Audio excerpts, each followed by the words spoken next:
reassured after detailed discussions on the sidelines of the recent UK-Africa Investment Summit in London with His Excellency Muhammadu Buhari that the issue of the border closure between Nigeria and Benin, which has an impact on Ghanaian trade with Nigeria, will soon be satisfactorily resolved.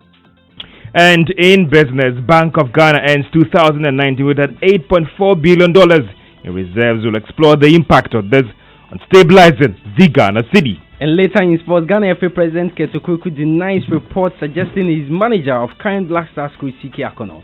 And listen up, if you're a guy like Benedict who's in a dilemma over how to hold a prospective partner to the Joy FM Valentine's Day experience, Kobna has a few tips. At least take the girl out, not less than twice. Your simple task was to convince this young lady to follow you. The ladies out there, I believe you agree with me. Good things don't come easy.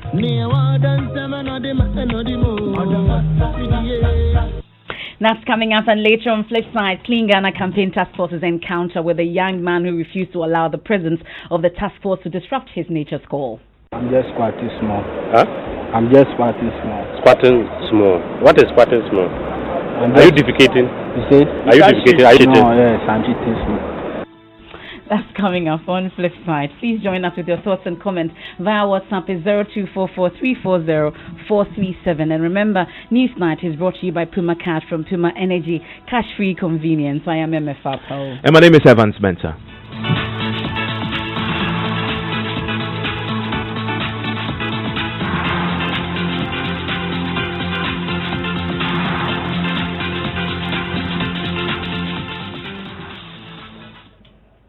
And in our very first story for tonight, the constituency office may be just a walking distance, but some parliamentary aspirants of the governing NPP are traveling several kilometers to Accra to buy nomination forms. And the reasons are very interesting. One, it could be that the forms are simply not available, or the constituency chairman in whose custody the forms have been entrusted simply cannot be found. And from Swame to Forikrom, Bekwai, Efeza Secretary East, Mampong, Ahafwa North, and others. The answer is the same for aspiring contestants. There is simply no forms. Now, this is in clear violation of the party's own rules governing the organization of the parliamentary or the upcoming parliamentary primaries. Listen to the national organizer of the party, Samuel Uko. In the event that a prospective aspiring candidate is denied access to purchase nomination forms at the constituency level, he or she may do so either at the regional secretariat or national secretariat through an appeal. And then it goes further to say, should an APC, that's aspiring parliamentary candidate, suffer any obstruction in the final filing process at the constituency level, he or she may file at the regional secretariat or national secretariat at the office of the general secretary. So it is clear that nobody should be prevented and nobody can be stopped. There are some categories of personalities. But that's not exact interpretation of what you read, because the first one, he said you can pick the forms if you're prevented from the constituency. Let me read it for you. From the constituency on appeal. No. Well, on appeal, technically, at the regional or national. If your constituency denies you, you can pick at the regional or national. On appeal is the instructive word. My question to you on is, appeal means why just writing to state why you were prevented from picking. Why should the person has been prevented? It's not his fault has been prevented. But you owe it as a duty to pick nomination forms. Exactly, and then somebody has prevented me from doing so. And that is why there are other offices that you can pick the forms from. From the constituency, if you are denied, you can go to region. If you are denied, you can come to suggest that it is not of right. Somebody has to consider the appeal to see if there's merit in the appeal. I mean, for instance, but it sort of creates a setting let me give you a scenario. If the constituency party and in the public domain, there's a known criminal, for instance, wants to pick a nomination forms of the MPP. And as much as the MPP is also seeking to also rake in some money to run the affairs of the party, this is a party that also must also consider its public image. So if that person is denied that opportunity to pick nomination forms, and you come to regional or national, we deserve to know from the constituency party why that person was denied. But it's not the wrong position to take. That's why the vetting process is there. You buy the forms, you file the nominations, you vet the person. That is when you make a decision whether you can go on or not, when He is showing an interest. Yeah, but the door is not Picking form closed. is showing an No, interest. but the door is not closed to you when you are denying that the constituency. The question. I mean, so the positioning of the party, this is a national organizer, is clear. If you've been prevented, simply appeal to the National Executive Committee for them to consider your appeal. And so I guess the others will have to do what he just said. That's the option some of them are taking now. So you recall that on Monday, John Darko, who is seeking to contest the majority leader of Mensah in Swami, told us about his frustrations. I want to believe that somebody is not doing his work well, because the General Secretary was very clear. He said that on several platforms, that anybody who wants to pick up a nomination form should be given the form. And so I just don't know whether somebody is just trying to frustrate my effort, or somebody just doesn't want me to contest the election. I just don't know. But the rules of our party are very clear. I believe that this is a party of democracy. It's a party of J.B. Dankwa, the party of the Kufon, the party of Adibuahina, the party of Nanado, the party of democracy. And anybody who wants to contest an election should be given the opportunity to do so. But I feel strongly that my efforts have been frustrated. Well, Evans, he's not alone. A number of names have come up. We'll talk about it shortly. But today in Parliament, Majority Leader Mensah described as empty barrels and irrelevant, those seeking to unseat him in the NPP primary in his constituency. He says John Darko and then Dr. Amakutufo have not proven themselves worthy enough to replace him. We're speaking to journalists in Parliament today. Listen. You mentioned a certain John Darko who wants to have some relevance to himself. He contested me at that time, and I think he garnered about 56 votes. I don't know why he's making noise. As he said, empty barrels make the most noise. I'm concentrating on what I need to do in Parliament, for the party, and for Parliament as an institution.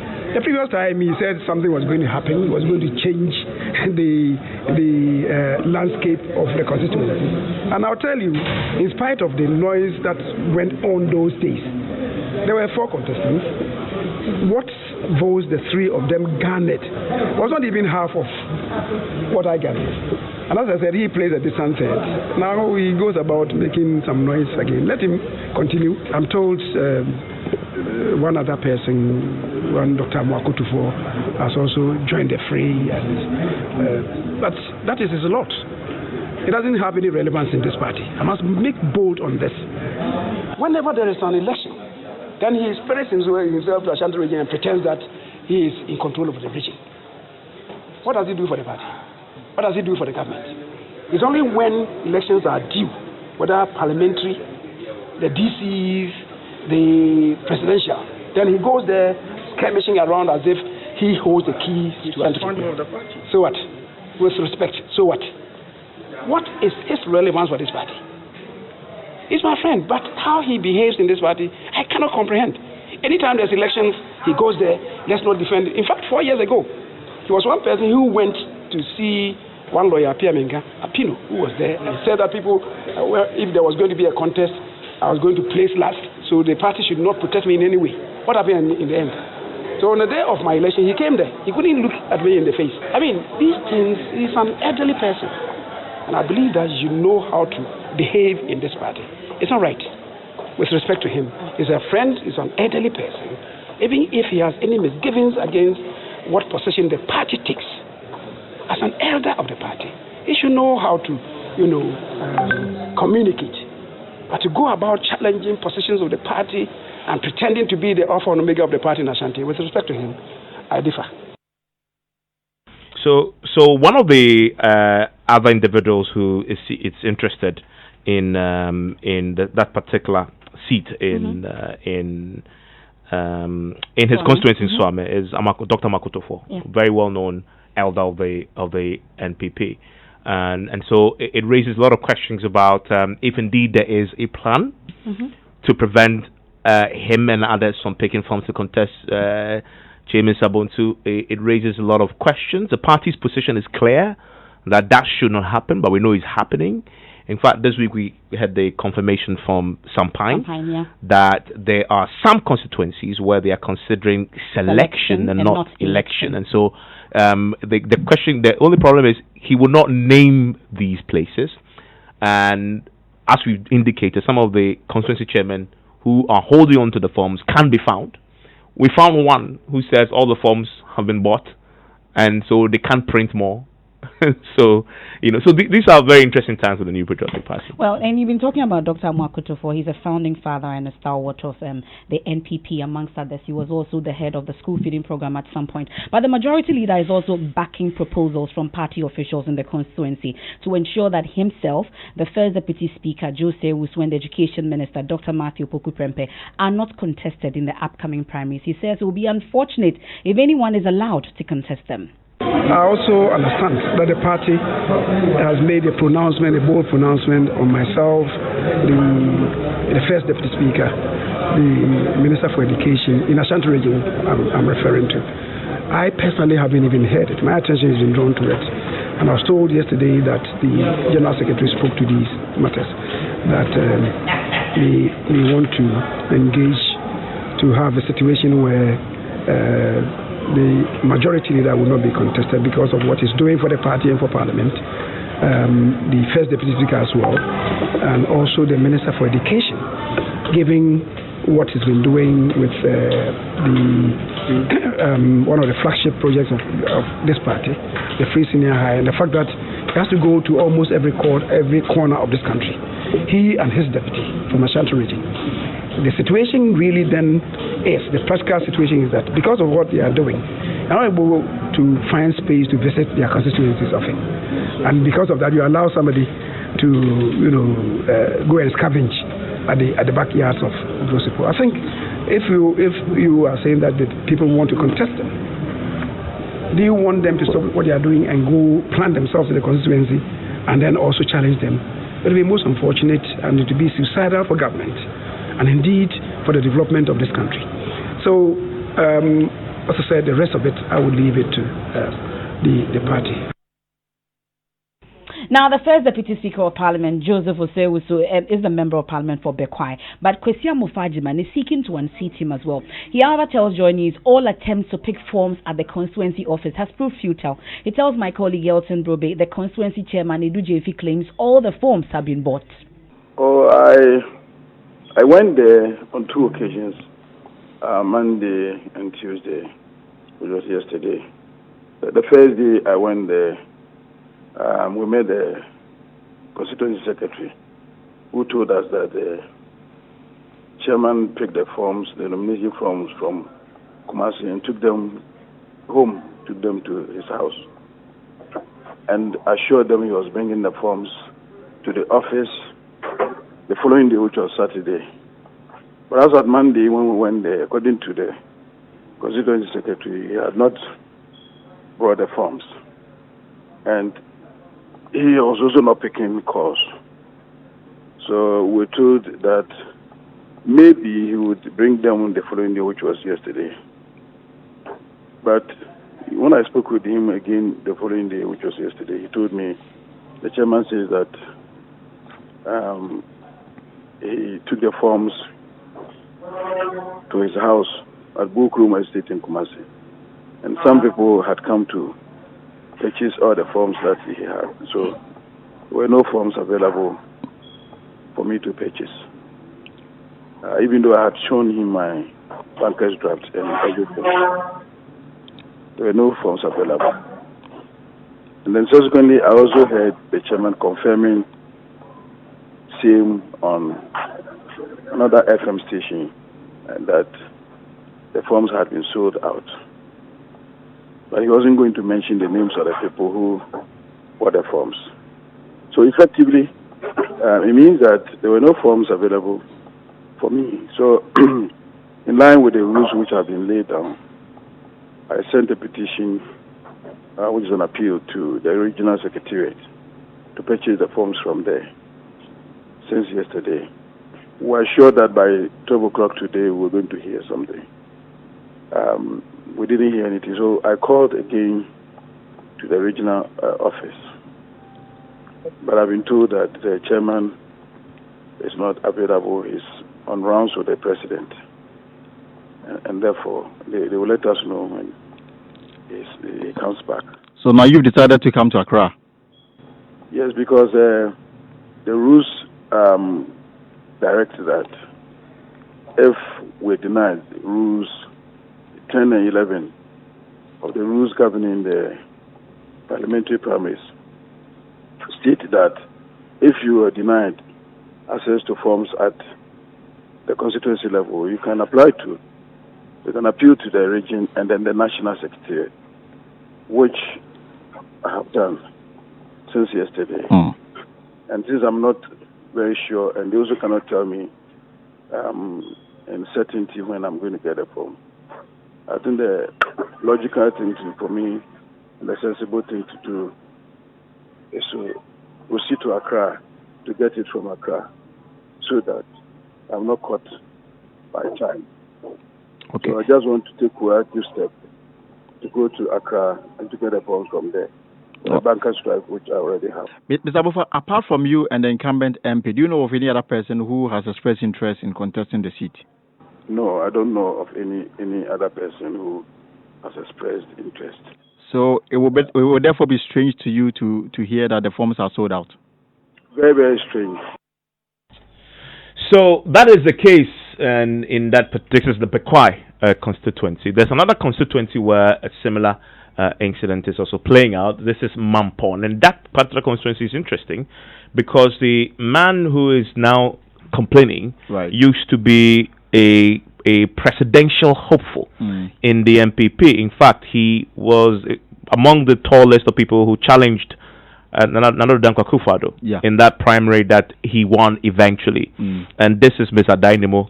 And he was also the member of parliament for Mampong for the MPP. He has written a public complaint on this and a petition. Right, Evans. And according to him, on Sunday, 25th January 2020, I made contact with the constituency chairman, Mr. Lutasari, that I wanted to purchase a copy of the parliamentary nomination form in accordance with the rules and regulations approved by the National Council and issued by the General Secretary of our party. He told me that he sold all the 3 copies of the forms to prospective aspirants instantly when he received the forms in Kumasi meant for the constituency on Friday, 24th January 2020. So the party only printed 3 copies of the nomination forms for Mampong constituency. That is if you believe the chairman. Exactly. And he said he told me bluntly that he unilaterally sold the forms without recourse to the constituency parliamentary election committee. He further said that he could not obtain any additional forms from the regional secretariat to enable me purchase a copy, even though I had my banker's draft of 2,000 Ghana payable to the New Patriotic Party National Headquarters. I then contacted the chairman of the Constituency Council of Elders, Mr. Joseph Nimako, who also doubles as the chairman of the veteran. He informed me that he did not instruct the constituency chairman to sell the 3 copies of the forms meant for the constituency. He also said that once the forms had been sold, he could not take any steps to obtain any additional form from the regional secretary, meaning that I can no longer pick forms and contest the Mampon constituency. The Ashanti Regional Secretary of the party, Mr. Sampine, just joined us in the studio. Mr. Sampine, what is happening? Nothing is happening. In reality, you see, we had the regulations and the processes. We told everyone that when you go to a constituency and you are unable to access the form, when you think it's deliberate, you recourse to the regional party. If you come to the regional party and there's a similar situation, then you go to the national party. Yes, I remember yesterday I received a petition from Honorable Adenimo as to his inability to access the forms at the Mampong constituency. Now we are a committee. I work on instructions, definitely directives. So I received that and I forwarded it to the regional chairman and the committee. We were supposed to sit on it today, but the president was in town for some programs out of Boasted, and it took almost all the committee members away. So we are ready to work on all those concerns tomorrow. The general secretary, who is the chairman for that committee in the zone, the Ashanti zone, will also be in town for us to look at these discussions. This is one particular reason why we gave ourselves a month for the processes of filing, picking a form and filing, so that when there are instances of possible prevention and people want to take it their own way, the forms are just pieces of paper. Yeah, there could be pieces of paper, but we don't pick it from the studios of joy. No, I'm just saying, piece of paper. The man, Adanimo says, they said all the 3 forms have been sold. You can't print pieces of paper. No. You see, when we were distributing the forms, we gave. You see, we have about 44 constituencies that we are dealing with. Yeah. We excluded about 10 of them for certain reasons that we are working on before we so start those don't have forms at all. But those that have forms, we gave every constituency 3 forms, so that we gave them firm instructions. And it was a public meeting. We had the regional executive all the instructions that when it's sold out, they recall to the regional party for additional forms. Yes. Okay, but possibly there could be instances of misunderstandings in some of these constituencies. That's why our doors are open. He came to me personally with a letter, and I received and filed everything. He's not the only person. I have about 2 other persons. There are 3 constituencies that the constituency chairperson also wrote to us that yes, they needed extra forms to that. And we took that decision because in the past, you give them the maximum forms. Then people will go and they'll tell them similar situation, we don't have the forms. Meanwhile, we don't have backups at your office, at the regional office. And when it's time for them to give their returns, they come and they have extra forms that were not so. Let me ask you. So we wanted to stop that situation, and that's why we gave firm directions that if we take the 3 forms, and that if people accept the 3 and you need extra, just request to us. A direct question, and this year I employ to be candid. Joe Sowusu's Mensah Bose's constituency, Swami. Can people contest him in this primary? Can people contest? Is the party allowing? Is the party allowing a contest? No, you see, in the we are a political party. We need to be strategic in some of the things we do. So we said there's about 10 constituencies that we are working on, which includes Swami and Bekwai. And therefore, we've not given even forms out yet. We're looking at by tomorrow. I told you that tomorrow we have the meeting. By tomorrow, which is Thursday, Friday, whatever situation or whatever step that we're taking there will be communicated to everybody. Okay. So we are not. So this is clarity. What you're saying is that 1, for these constituencies, don't bother to buy forms because there are no forms. We have not sent forms there. So there are no forms. Yes. So those who are complaining that they went and they can't find forms, the reason is that those the party, the constituencies where we have MPs who are female, 5 constituencies, we have Swami as one. And where you have the leaders, not only the leaders, Swami, Bekwai, New Edubiase, Ahafano North, and there's another constituency. So we have about 10 of them that we are dealing with. They were looking at the dynamics but today, I mean, political parties need to be strategic. You just don't go. I get you, but it's also about. So now it's also about being transparent and telling people. No, that listen, there are no forms, so don't go there. We are going to decide. And then secondly, you said strategic. So is that a decision that has been taken to protect female incumbents? Well, we never said we're protecting them, but we said let's sit down as a political party. Let's look at it. Well, we talk about the United Nations affirmative action and all that. The party in the past wanted to do certain things concerning how to not to protect, but to encourage women to be in part of the processes. That is why even their filing fees and their development fees will slash it by 50% and all that. So these are some of the things that we're doing as a political party. But people are misconstruing it. I believe because 2 days ago I was on air, you called me, and there was this guy who said he wanted to pick forms for Swami. Earlier on, I've spoken with him. I've explained the situation with him. That the forms were not even there. Okay. And that when we finished with the process, we were going to talk to them about it. I spoke with his uncle who also called me, and I have the chart, the evidence of the chart that I have with the uncle as to the situation at hand. And you go ahead. So either the people are being purely mischievous or for certain reasons that they want to do. So that's why? After all the talk, just a final question on this, and why did you open nominations when you knew for some constituencies a decision has to be taken whether or not to allow for contest? You see, we started this process way back. We're still on it. We've not completed that. It's not the first day of giving out the forms that we took that decision. But we started. We've met with the constituencies. We've met with the MPs. We've met the stakeholders, and we're doing further work on some of these constituencies. I'll tell you there are some constituencies that, as we speak now, only a person picked the form. As at now. So at the end of it all, we're going to cross the bridge and you're going to give us some applause. Mr. Panja, before you go back to Asempa, we've just been speaking to the majority leader. I know you just have to go back to Asempa. The majority leader says himself, and the Mensah MP, which is Matthew Opoku-Prempeh, and then, of course, the first deputy speaker of parliament, Jose Owusu. If you allow anyone to contest them, it will be suicidal for the party. What do you say to that? Well, that is, you asked me a personal question. I feel same. You feel same? Yeah. Okay. So you endorse? You endorse that. Okay. We're grateful for your time. That's my personal view. Okay. Not as the secretary. But the party will take a collective decision tomorrow. Yeah, you see, the final decision on who contests on a ticket or who goes on to be the executive committee, the national executive committee, which will come out tomorrow officially. Okay. Thank you very much. Well, we're grateful for your time. That's the National Secretary of the Regional Secretary. The Ashanti Regional Secretary. And for me, there's a reason why we are not hearing these complaints, at least for now, from any other region than the Ashanti region. The reason for me may be that Ashanti region is seen as a stronghold, or it's not seen. It is a stronghold, and it's perceived that once you win the primary, you are already in parliament for the party, and so that's why it's so keenly contested. But it's worth noting also that in the case of Christian Mofa in the Bekwai, for instance, he says that he was told that the forms are available, but it's being bought, sold out. That's what he was told. But we are hearing from the regional secretary saying that forms have not been taken to these constituencies. So who's telling the truth? Exactly. So we need to find out.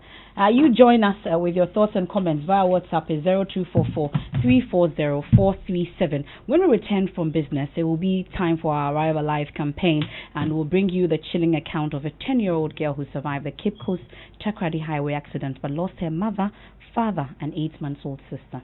I saw people shouting for help. A woman, she was shouting that one of her legs and her hands were stuck. I don't know the woman. I saw that there were tears broken. And if you're a guy who is in a dilemma over how to woo that prospective partner to the Joy FM Valentine's Day experience, Kwabna has a few tips for you. At least take the girl out, not less than twice. Your simple task was to convince this young lady to follow you. The ladies out there, I believe you agree with me. Good things don't come easy.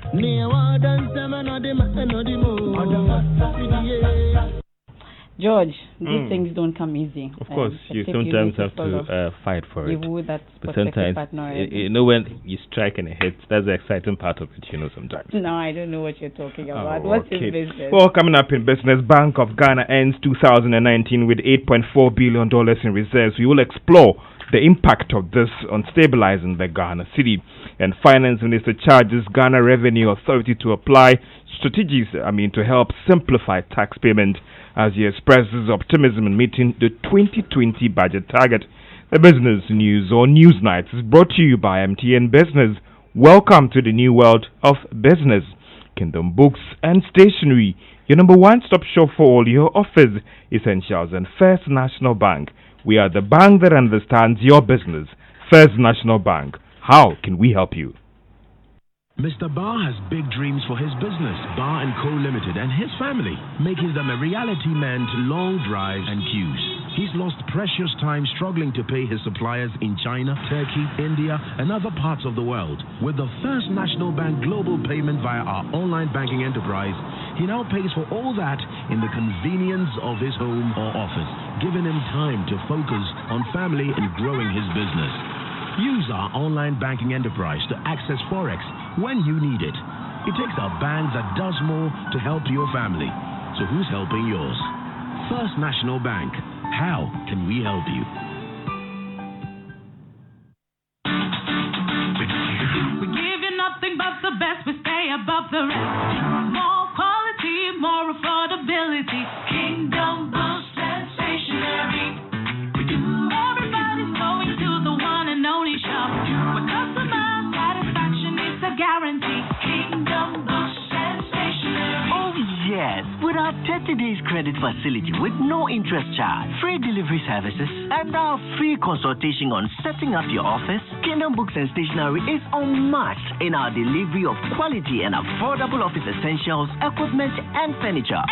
Experience world-class customer service in all our branches in Accra, Tema, Kumasi, Cape Coast, and Takoradi. Call us on 0302-764-101 or visit our website at www.kingdomgh.com. Kingdom Books and Stationery, your number one-stop shop for all office essentials and stationery. Terms and conditions apply.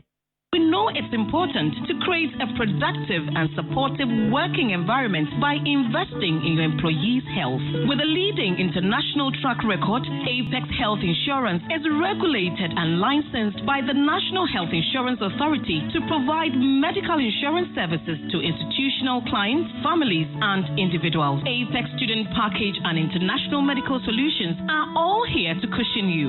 Visit Apex Health Insurance Office at Zion House, Boundary Road, Shiashi, or call 0501-683-914 or 0232 000 015. In Kumasi, we are located opposite Prempeh College, Sofo Line, and in Takoradi, Apex Health, your preferred health insurer.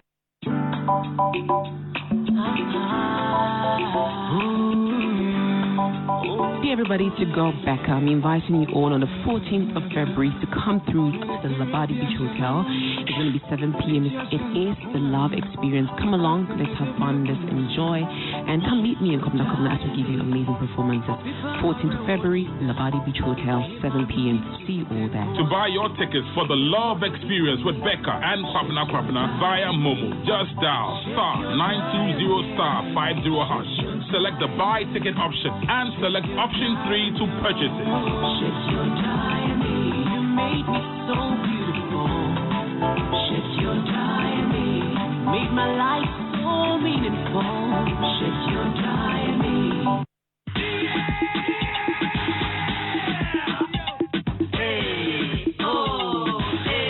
The National Executives of Wesley Grammar Old Students Association, WESGOSA, invites all old students to the 3rd annual homecoming event on Saturday, 1st February 2020 at the school campus in Dansuman from 10 a.m. to 7 p.m. Activities lined up include brass band procession, horse riding, photo shoots, sale of paraphernalia, and lots to eat and drink at the food bazaar with a variety of local and continental cuisine. Other attractions are performances by Wisconsin artists, Freddie Sneasel, and the International Fisherman, Gas Miller. Also featuring a fashion show with clothing by Wisconsin top contemporary designers Kofi Akotiagana, Nicola and GH, and Jerry Mensah. Performances by the school choir, cultural dance performance, ladies and gents penalty shootout competition with trophies at stake, and a side attraction, fundraising in support of the school's main project.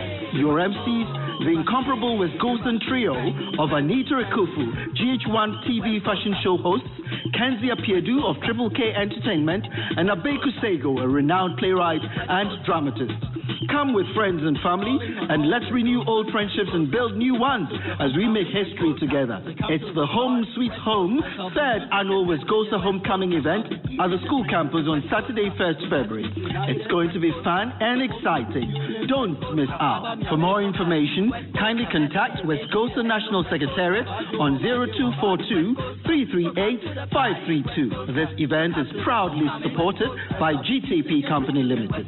GTP, timeless. Media partners, GTV, GBC Radio, TV3, GH1 TV, Star FM, Multimedia Group, Atinka Media Village, and the Daily Graphic. West G, a machine. Bang, bang, bang.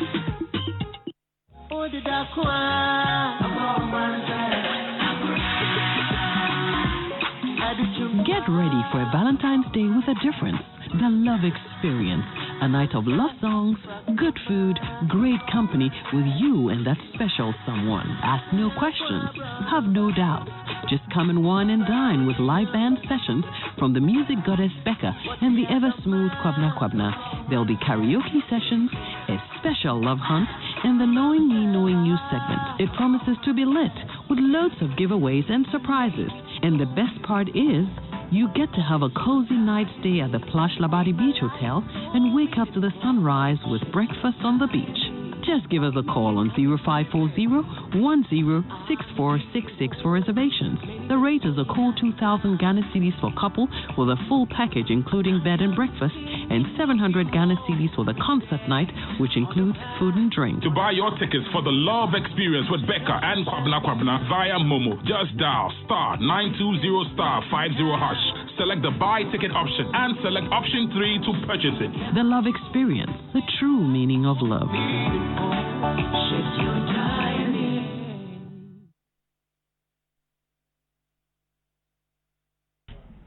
Welcome back to Business on Newsnight. Now, the Bank of Ghana ended 2019 recording some significant increase in its international reserves.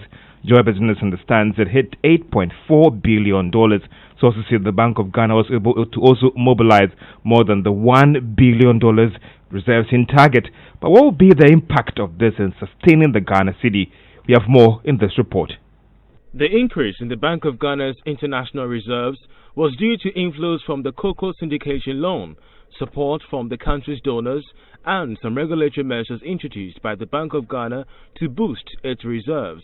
Joy Business understands that the Bank of Ghana was able to live up to its promise of building up reserves by more than $1 billion in addition to its existing reserves for last year. This increased the reserves by $1.4 billion to reach $8.4 billion ending December 2019. The strong position of the Bank of Ghana in terms of its reserves could be described as good news for the economy.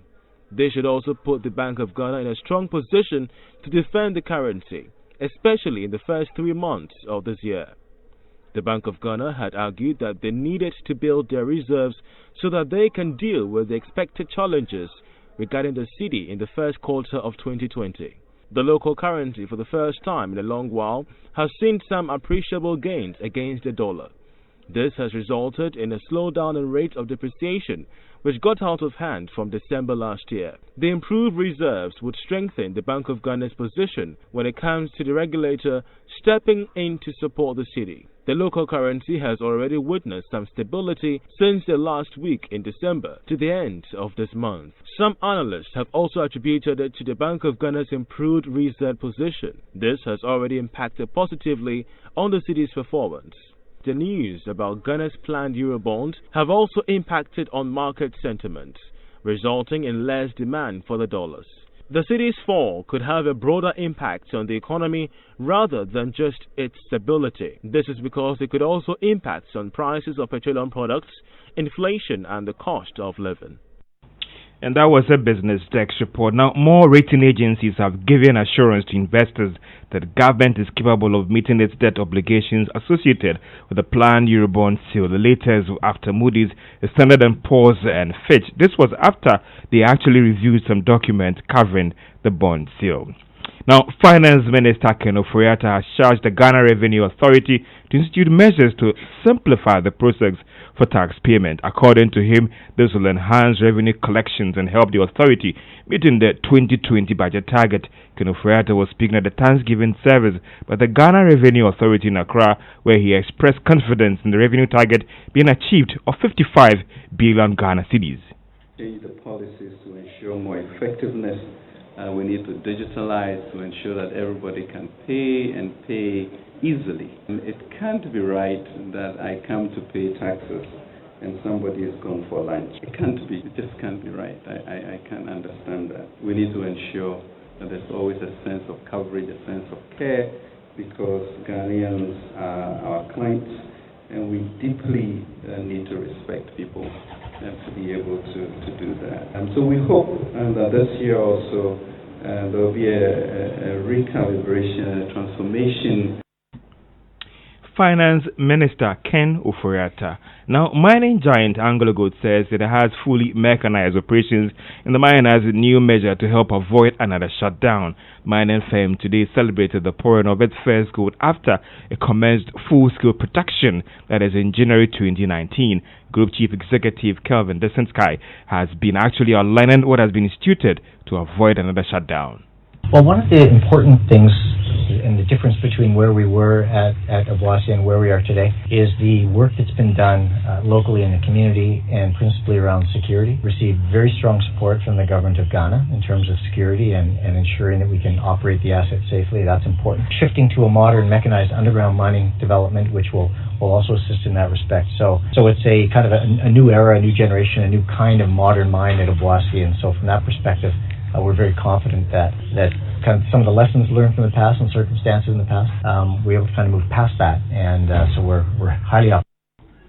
Managing Director of AngloGold Ashanti, Ekosubontin, has also disclosed that there is an employment opportunity in place for indigents. Now, Beverage and Coca-Cola Bottling Company says supply and distribution of its products have not been affected despite the industrial action by some of these unionized workers. The workers actually have been on strike since Monday over the sacking of its managing director. Today, they actually prevented the HR manager from entering the premises, but Beth Oyabua, PR manager and communications director of Coca-Cola, says that things are under control. The workers have charged that without him, the man, that's the Duba, they will not work. And they are also in their right to exercise that power. So nothing is going on. No production, no sales. We are all here, mounted, singing, praises, everything for the sake of Eduba. At the moment, I think last Friday, the Tripartite Committee met, that is the local union executives, ICU, and then the WAC, the executives, the proper executives. We met, and it's like, we're not telling us the truth. So we also have to find out from the man himself what exactly what they were telling us, whether it was true or not. And that is the PR manager at Coca-Cola. Now, more households are likely to gain internet access as service providers actually selfly announced that it is extending its coverage in the Ashanti, Greater Accra, and Western regions this year. Commercial Director at Surfline Communications, that is David Afugani, revealed this when he spoke at an event to announce this year is the year of the customer event. According to him, the expansion project is already underway. In 2020, we have aggressive, growth plan. And what we want to do is to be able to cover the economic triangle of, Greater Accra, Ashanti, and Western together, give them blanket coverage to ensure that we are able to cover as more territory and population as possible. Commercial Director at Surfline Communications, David Afugani. To the stock market, GCB actually lost 2 pesos to close at 5 Ghana cedis, 6 pesos. NTN was down by a peso and it's now worth 68 pesos. And that's all for business. I'm getting a new date to the Valentine's. Bye-bye. Why? Thank you, George. So the competent MPP could not upload these forms for everyone to download and pay the full amount when submitting them. T-Smart from Amasaman sent us that WhatsApp. And Moses Mikado says Adainimo is only causing confusion in the party at the behest of his paymasters. He has an evil agenda against Anado. See my comment with a heading. Okay, I don't get that. And this one from Daniel Opariak Balu in Kumasi says, politicians don't learn. Is it not the same Jose Usu who went independent when the same thing was meted out to him, the law of karma? Well, listen to what Oyibo is saying. He says, this decision by the national and regional executives to shield some MPs in the Ashanti region will cause total massacre in the region. The decision must be relooked again. People are really passionate about politics in this country. Lots of comments on this. And Kofi Seidu says Sampine is just being economical with the truth. The issue is that the NPP is trying to protect some MPs. This is a party who prides themselves in being democratic. Well, this one from Segbe says Ghanaian politicians are very funny. In the democratic country of ours, party members are being denied their rights to purchase forms to contest parliamentary primaries. And Shifman Natunsu Kumatu says, I beg the NPP not to divide the party because of this upcoming parliamentary contest. The deliberate attempt to deny some aspirants the nomination form doesn't speak well of the party, and these cheap moves to frustrate aspirants is practically distasteful. And the final one on this voters register and this impending meeting tomorrow. Jago says the fear of NDC with respect to the compilation of the voters register seems to have some credence to the belief that they know something about the current register that we all don't know. Let's move on to our Arrive Alive campaign, and time now to focus on it. She survived the Cape Coast Takoradi Highway accident, which resulted in the death of 34 people. Now, although the 10-year-old escaped with minor injuries, her mother father, and 8-month-old sister all died in the accident. Her 7-year-old brother is unable to walk as he continues to receive treatment at the Kolebu Teaching Hospital. Enjoy News' Arrive Alive campaign to stop the carnage on our roads will bring you her story and how family members are struggling to break the news to her and the brother 2 weeks after the death of her parent. Maxwell Agbagba has more, but listener discretion is advised for the story, as you may find some of the details too graphic. 10. You're 10 years. Okay. What's your favorite subject? Math. Mathematics. Wow. Math is difficult. The 10-year-old girl, Mommy, not her real name, sharing with me her dreams of becoming a lawyer. Last 2 weeks' deadly accident nearly truncated that aspiration. Her father, mother, and her 8-month-old sister all died in the accident. Her 8-year-old brother, who is unable to walk, is still receiving treatment at the hospital. The little girl has been narrating to me how she survived. There were plenty of people shouting and many people to her heads. I saw people shouting for help. Okay. A woman, she was shouting that one of her legs and her hands were stabbed. I don't know the woman. I saw that there were tears broken. Mommy's uncle says the 10-year-old girl saw her mother screaming for her and brother to be rescued from the mangled vehicle, but her mother died some hours later. Mommy's brother lies on a bed at the Accident and Emergency Center of the Kolebu Teaching Hospital as his 8th birthday approaches this Sunday. I'm told his father had already started making preparations for the celebration, but now he's dead. The 8-year-old boy is unable to walk for now. He had to undergo surgery on Monday. Brother of the deceased, Michael Nyakon Asare, says the family is unable to break the news to the 2 surviving children. They are very attached to their parents.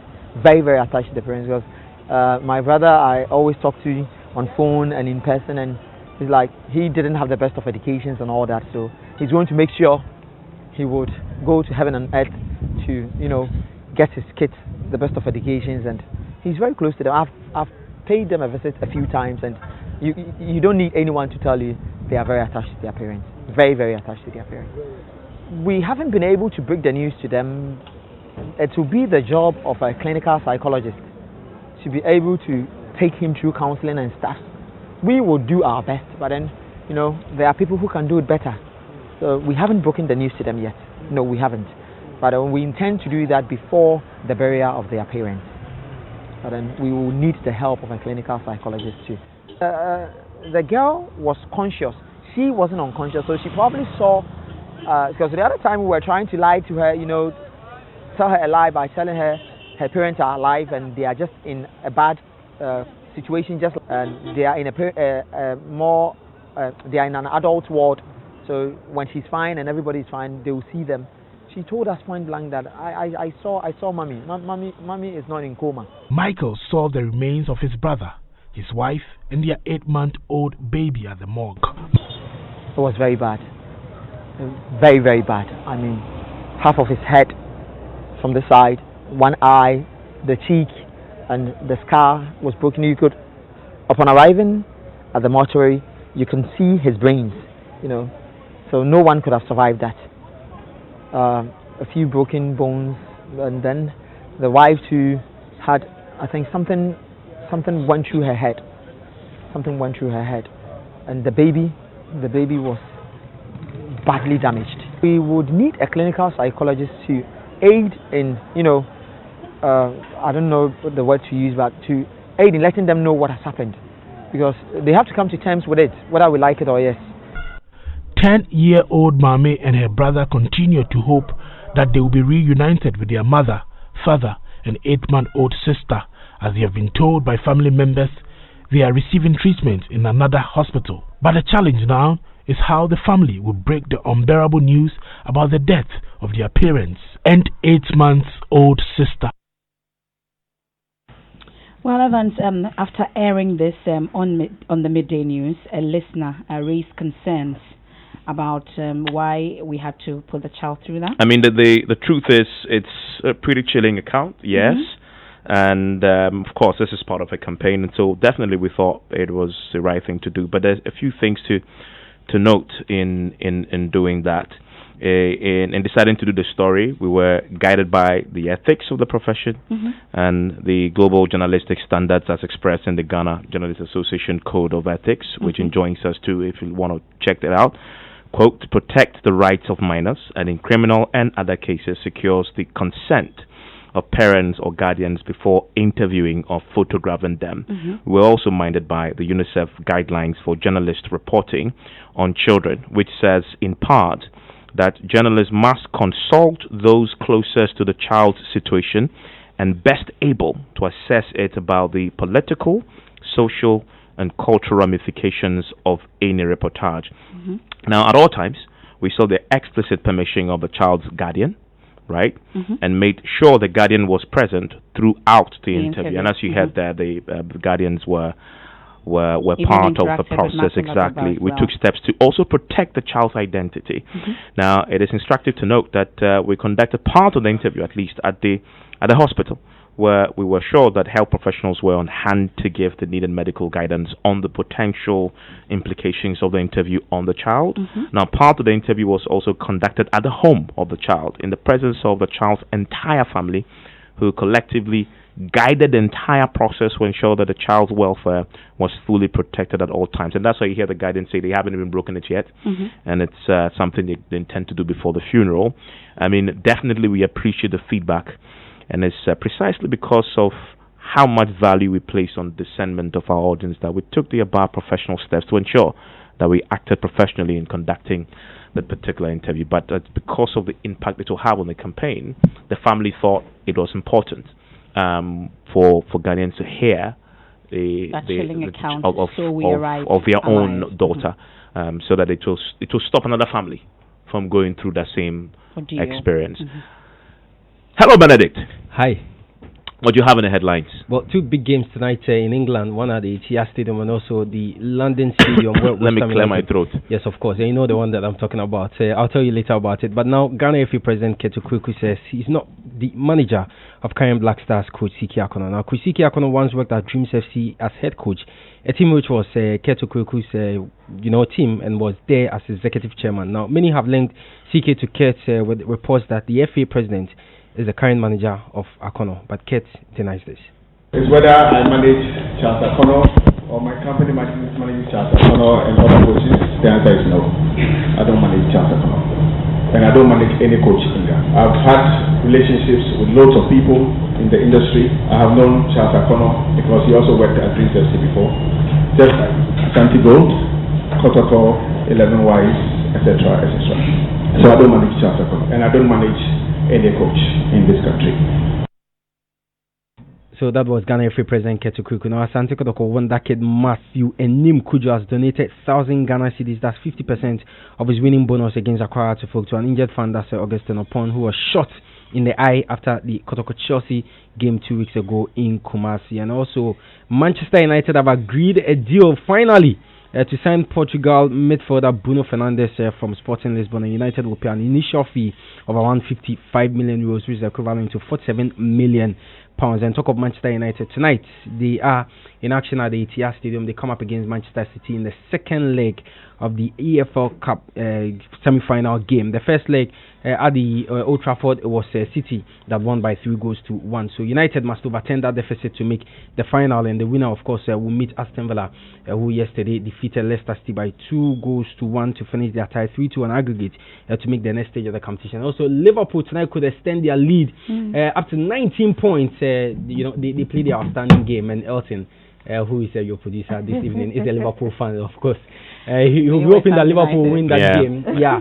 Because this season is their season. And I already have my detractors on WhatsApp, poking fun at me because which one? They believe that City is going to whip us. Yeah, you're losing. Not less than 5-0. Arsenal supporters are, poking fun at me. A certain gentleman called with a very famous civil society organization in Ghana. Oh, who is that? Chukwuemeka Eze.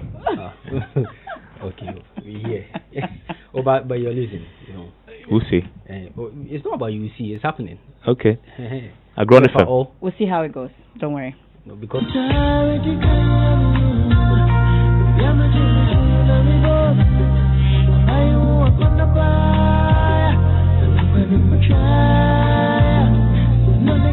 now, contemporary high life musician Kobna has a way of getting women swooning with his songs.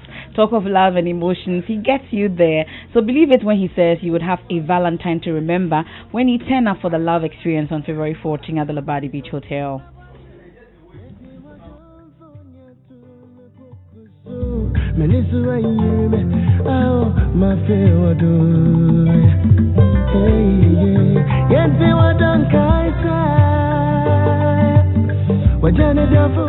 Now, I'm sure by now you know he and Becca will be in concert live that night. That's the 14th of February at the Labadi Beach. But for those of you who want to spend the night on the beach with that someone you never had, here's how you can woo her.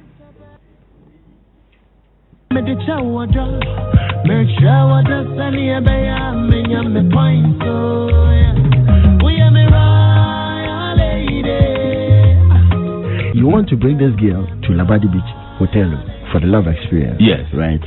And you even wish to purchase a 2,000 tickets. Yeah. So you sleep and have breakfast. That's right. Okay. And you have 18 days. And I've given you a little apple. At least take the girl out. Not less than twice. I am even going to do a lot more work for you to make it even easier. Your simple task was to convince this young lady to follow you on the 14th. The ladies out there, I believe you agree with me. Good things don't come easy. Ladies, me boy.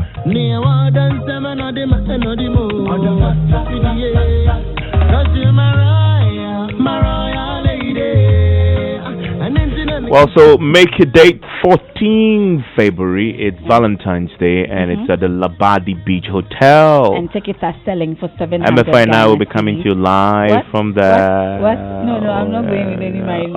We're going to do news night. No, we won't do news night via. Oh. Friday, no news night. Ghana Connect. Masa, go and do Let's do live Ghana Connect. I'm going by myself. I need to go and find you don't work? Masa, go with your wife. Me too. I'll come with someone. We are going to work. Tickets 700 Ghana Cedi for the concert. We don't need tickets because you're going to work. Ghana Connect. And then 2,000 cedis for the experience. You get to wine, you get to dine and spend the night at the Labadi. Oh my! I can't wait. Yeah, don't worry. Labadi Beach Hotel. You get me the ticket? No, we are working. So Ghana Connect live from Labadi Beach Hotel on the 14th. We're going to discuss something about love. Well, we leave you with what happened yesterday when the Joy Clean Ghana campaign, caught this gentleman who says he was squatting small. Well, he tells his own story in the latest sound you hear. My name is Mensah. I am Emefa Apawu.